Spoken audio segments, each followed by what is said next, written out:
Hello everyone, my name is Joshua and I'm here to show you my new 300ZX twin turbo 2+2. This video is to respond to Planet Stiva. If anybody's seen his channel, he does a lot of really cool how-to videos. He's got four episodes up in his new series called Intake that I was fortunate enough to come across. I'm by no means a YouTuber, so I apologize if it seems like I'm not scripted, because I'm not, and my microphone sucks, because it does. But I'll do my best to work with what I got. So a little overview of the vehicle is a 1991 twin turbo 2+2 with approximately 25,000 miles on it. It's like 20. I've put I think maybe 500 miles on it since I bought it, so probably closer to 26 by this point. One original owner, or rather, one owner in Japan, one here in the States, and then I'm the second one fortunate enough to come across this vehicle. Found it on the Facebook market, listed for $13,000. It was a steal, had to do it. Found out about these kind of cars about a year ago and fell in love with them ever since. So started to look around, and I was seeing some decent stuff, and saw that the 2+2 was 6 inches longer at the wheelbase, and that twin turbo was what I wanted. But I found out pretty quickly that in the United States they weren't available in that particular package. So started looking around more toward the import market, and incidentally wasn't even really looking around all that hard for them, but just happened to come across this one listed just a few hours from here, located in Corpus Christi, Texas, and I found it listed in New Braunfels, so made the trip up there, took some time off from work and made the exchange. That's pretty much it as far as the overview of the vehicle. We'll start looking at some smaller details. It's pretty clean. As you can see, it's got 350Z wheels on it. Everything else is pretty much bone stock. It's got an intake cone on there. Since turbo vehicles don't really require a cold air intake, it's just got a high flow performance cone for the intake there. Hasn't been lowered as far as I know. Doesn't look like it's been lowered or anything. Needs a couple little things. So we'll hop in and we'll take a look. It is imported from Japan, like I said, so it's right-hand drive, twin turbo 2+2, only available outside of the US. Everything's in metric, kilometers and things like that. But I had driven in Europe for a couple years, so I have some experience with the metric system, and kind of making that transition back wasn't all that difficult for me. There are some things about the vehicle that I don't like. It's a beautiful vehicle, but there are some things that I would like to change. I think I mentioned that the price was listed for $13,000, which a car, in this condition, as you can see the odometer there, 41,000, so approximately 26,000 miles. In this condition this year, for the age that it is, $13,000 is a steal. All original, back seat, everything. Apologize for the mess. It's absolutely filthy. It's been raining the last couple days here. My only real issue with the vehicle, outside of the cosmetics, is the automatic shifter. But as you'll probably notice, it's got the power and hold switch, which was not available in the US market automatics. So it is kind of cool that you can switch it up into the power setting, and the back tires will break loose.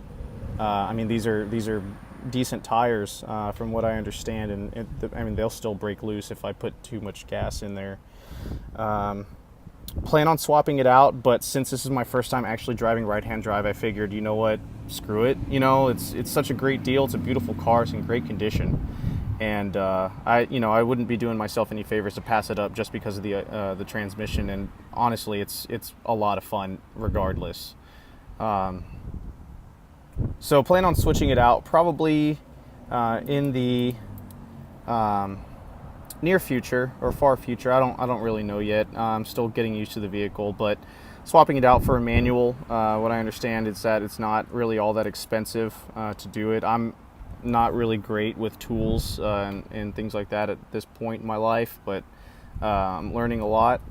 I've got a good neighbor and some good networks that will, teach me and help me out when I need it. As far as any kind of exterior modifications, I would like to switch out the wheels, keep those as when they're actually ice tires, snow tires, so I'd like to keep those as a winter set if I move up to a colder area with snow and things like that. And I'm looking at some NK, I think T6S. They're about the same size, so it wouldn't really need any kind of adjustment on the wheels, the suspension, everything like that for the fitment. And then like to get a front splitter. Like to keep the bumper stock. I think it looks really good. I'm not looking to make this any kind of like crazy race vehicle or anything like that. I'd like, I really enjoy the stock look of the vehicle. I just like to augment it. Looking at some side skirts as well, not the side skirts, rather the side lips, just the trim underneath it, just to kind of make it look sportier, and of course a rear diffuser. I mentioned that the cone, the intake cone was aftermarket. The exhaust is also aftermarket. I haven't gotten actually underneath the vehicle and taken a look at the maker or the manufacturer to see what exhaust it is, but it's great. It's quad tip, it's big, it's beefy, it's chrome or rather stainless steel finish, nice and throaty, but not drone. Once you get on the highway, it really sounds great on the road. I've gotten lots of compliments, lots of heads turned my direction when I'm driving through.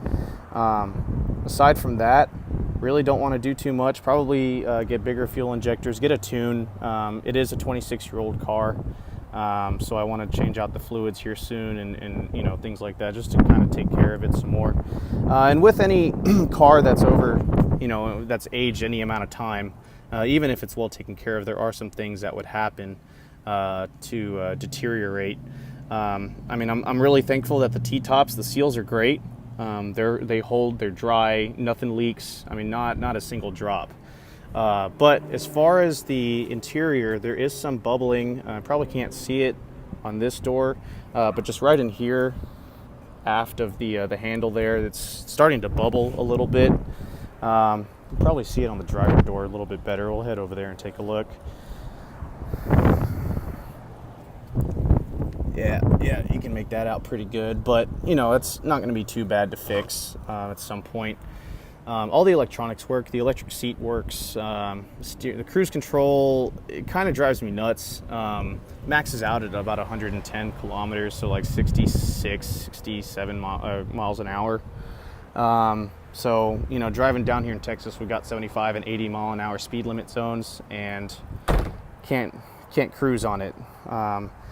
The other major thing about this is that it acquired some rust in shipment, and it's looks like it's gotten down into the seal of the rear window. So I'm gonna have to take it to a body shop and have that sanded down, because they're gonna have to pop the glass out. I'm not gonna be able to handle that on my own and actually prevent it from rusting further. There are a couple things with the paint. It is a little bit not bubbled, but as you can see, there's the textured paint, and it transitions to a smooth finish, and it's kind of weird that it did that. I'm not really sure why. I asked the previous owner. He said that it was like that when he bought it, so it may have been an aftermarket spoiler. I really don't know. From what I understand, these spoilers came stock, so I don't know why it would have been finished that way.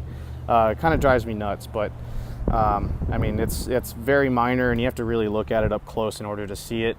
I actually enjoy the rear window wiper, so I'm debating. I'm really back and forth. I want to keep it for utility. At the same time, I have seen them where they're removed, and it looks really clean. It looks neat, and I'm all about that. Oh, in addition, I don't want to keep the video too long, but in addition to the aero kind of, you know, not functional, but just looking, you know, the aesthetic upgrades, I'd like to put a little lip spoiler on there as well, just a little cleft lip spoiler just stuck on there with some 3M. Other than that, I mean, that's my vehicle. Proud to own it. Very, very happy with it so far. You know, great payments, surprisingly low insurance on it. I am 25 right now, so it's not, you know, not incredibly low, but it's not incredibly high either. Later on, I'll probably update a secondary video. This one's getting a little bit long, but I'll do some other videos of and just driving it around slow. I'll have somebody take a video of me, and then get some exhaust, some startup, some revs, all that kind of stuff. But appreciate y'all watching. I'll send this over to Planet Stiva, and hopefully he enjoys the vehicle and has some tips for me. If anybody has any recommendations on what kind of shops to go to, you know, for tunes, you know, put it on the dyno, part recommendations for performance, just to kind of clean it up a little bit. Suspension, you know, I'm looking to put some coilovers on there, some bigger brake discs. They need some work. They're a little bit squeaky, and the brakes look good, so I'm trying to figure out what it is that's causing the squeaking. But other than that, I mean, I'm not gonna race this thing out too hard. But if anybody has any recommendations, appreciate the input. Just comment below. I mean, I'm not a YouTuber. I'm just putting this up as a hobby. So y'all take care, and thanks again for watching.